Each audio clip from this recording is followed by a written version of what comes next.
అండి, అందరికీ నమస్కారం. Welcome back to Reddy traditional kitchen. మరొక రెసిపీతో నేను మీ ముందరికి వచ్చేసాండి. అదేనండి స్పైసీ వెల్లుల్లి రసం.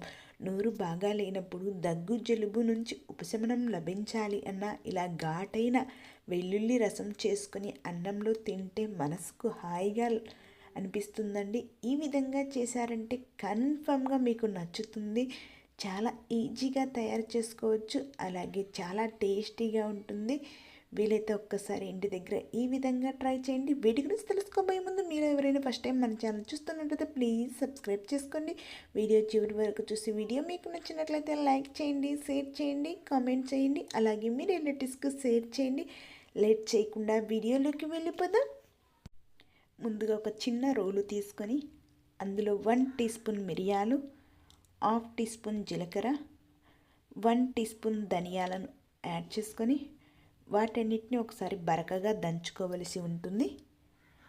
ఇలా బరకగా దంచుకున్న తర్వాత ఇప్పుడు అందులో 25 పొట్టు తీసిన వెల్లుల్లి రెబ్బలను కూడా అందులో యాడ్ చేసుకొని వాటన్నిటిని ఒకసారి బాగా దంచుకోవలసి ఉంటుంది. మరీ ఎక్కువ పేస్ట్ లాగా కాకుండా కొంచెం కచ్చా పచ్చాగా దంచుకోవలసి ఉంటుంది.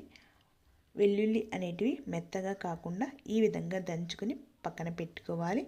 ఇప్పుడు స్టవ్ పై ఒక బౌల్ పెట్టుకొని అందులో 2 టేబుల్ స్పూన్ ఆయిల్ యాడ్ చేసుకొని ఆయిల్ హీట్ అయిన తర్వాత 4 కట్ చేసి పెట్టుకున్న గ్రీన్ చిల్లీస్, కొంచెం కరివేపాకు యాడ్ చేసుకొని వాటన్నిటిని ఒకసారి బాగా కలుపుకొని ఇప్పుడు అందులో మనం ముందుగానే దంచి పెట్టుకున్న వెల్లుల్లి ముద్దను అందులో యాడ్ చేసుకుందాము. ఇలా యాడ్ చేసుకొని వీటన్నిటిని ఒకసారి బాగా కలిపి వెల్లుల్లి అనేది లైట్ బ్రౌన్ కలర్ వచ్చేంత వరకు వీటిని మీడియం ఫ్లేమ్లో పెట్టుకొని వేయించుకోవలసి ఉంటుంది.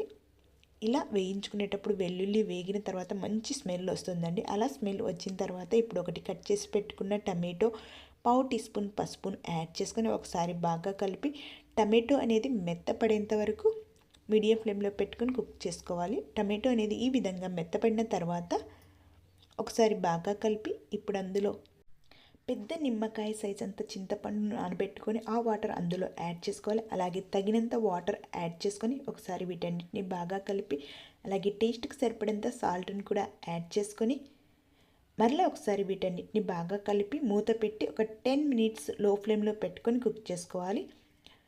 ఇలా కుక్ అవుతున్నప్పుడు మనం పోపు అనేది తయారు చేసుకోవాలండి. ఇప్పుడు స్టవ్ పై ఒక ప్యాన్ పెట్టుకొని 1 టేబుల్ స్పూన్ ఆయిల్ యాడ్ చేసుకొని 1 టీ స్పూన్ ఆవాలు, 1/2 టీ స్పూన్ జీలకర్ర యాడ్ చేసుకొని అలాగే 4 చల్లమిరపకాయలను కూడా యాడ్ చేసుకొని, చల్లమిరపకాయల ప్లేస్లో మీరు ఎండుమిరపకాయలు కూడా యాడ్ చేసుకోవచ్చండి. చల్లమిరపకాయలు యాడ్ చేయడం వల్ల రసంలో టేస్ట్ అనేది చాలా బాగా ఉంటుంది.